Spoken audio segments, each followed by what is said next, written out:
Pas ses habitudes. Ses habitudes qui ont fait quoi? Ambiance studieuse, le mercredi 3 avril 2024, au centre social Edimar Princesse Grace, situé au quartier Eligé-Sono, dans la ville de Yaoundé. Des jeunes sans domicile fixe suivent attentivement une leçon d'éducation à la citoyenneté et à la morale. La leçon du jour porte sur le véritable ami.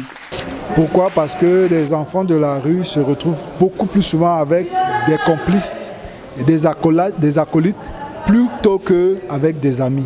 Cette activité a le mérite de créer l'interaction et de permettre à ces jeunes d'exprimer leurs pensées. Une activité qui est organisée tous les mercredis à l'intention des enfants qui viennent à notre rencontre ici.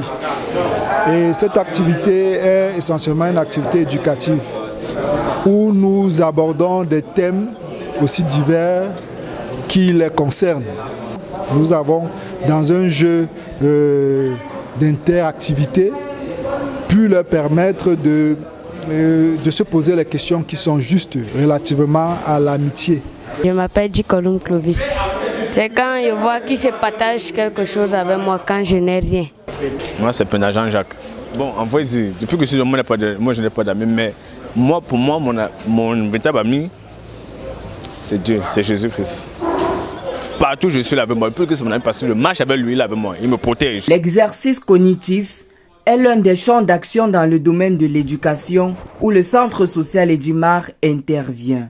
Au-delà de cet échange en groupe, ils ont l'occasion de parler à des éducateurs, de poser des questions plus profondes de façon individuelle, dans des entretiens individuels. Du lundi au jeudi, ces jeunes, pour la plupart non scolarisés, ont également droit à 3 heures de cours de remise à niveau. Heureusement pour eux, grâce à l'aide de bienfaiteurs, le centre dispose du matériel didactique nécessaire pour leur apprentissage. Quand les enfants arrivent, ils n'ont aucune notion. La majorité n'ont aucune notion syllabaire, je veux dire alphabétique même. Donc nous commençons par l'alphabet, après nous allons progressivement et nous faisons le français, les mathématiques, beaucoup plus l'éducation civique. Ils sont très intelligents, comme vous les voyez. Ils ont tout juste besoin d'aide. Le but visé ici, c'est de permettre leur scolarisation et leur insertion professionnelle. Chaque jour après les cours, les jeunes vont à la consultation médicale. Le centre met à leur disposition à cet effet un médecin généraliste et une infirmière qui s'attellent à effectuer cette mission. Je suis venu voir le médecin parce que je suis malade et mal de tête. Tout le corps est fatigué, ça me fait mal. J'attends que l'autre finisse. Après, j'entre. Je suis venu faire le pansement. Nous pouvons nous retrouver en train de consulter par jour environ 10 à 15 enfants avec des pathologies multiples.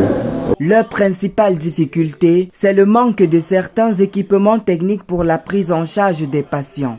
Nous avons beaucoup de cas que nous sommes appelés à référer parce que nous ne pouvons pas avoir une image ou une interprétation d'imagerie sur le cas qui nous permet de mieux apprécier l'état du malade. Le centre social Edimar Princesse Grace est une œuvre sociale créée par les pères Maurizio et Marco en partenariat avec la Fondation Monaco Aide et Présence et bien d'autres figures. Il a été inauguré en mai 2002. Ce centre comptabilise 22 années au service des jeunes sans domicile et des personnes vulnérables. Cela passe par leur prise en charge gratuite, notamment dans les secteurs de l'éducation, de la santé, de l'alimentation et bien d'autres.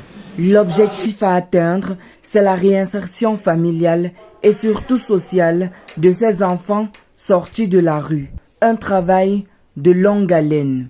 Beaucoup de gens ont l'impression que ça peut se faire en 2 mois, 3 mois, 1 an.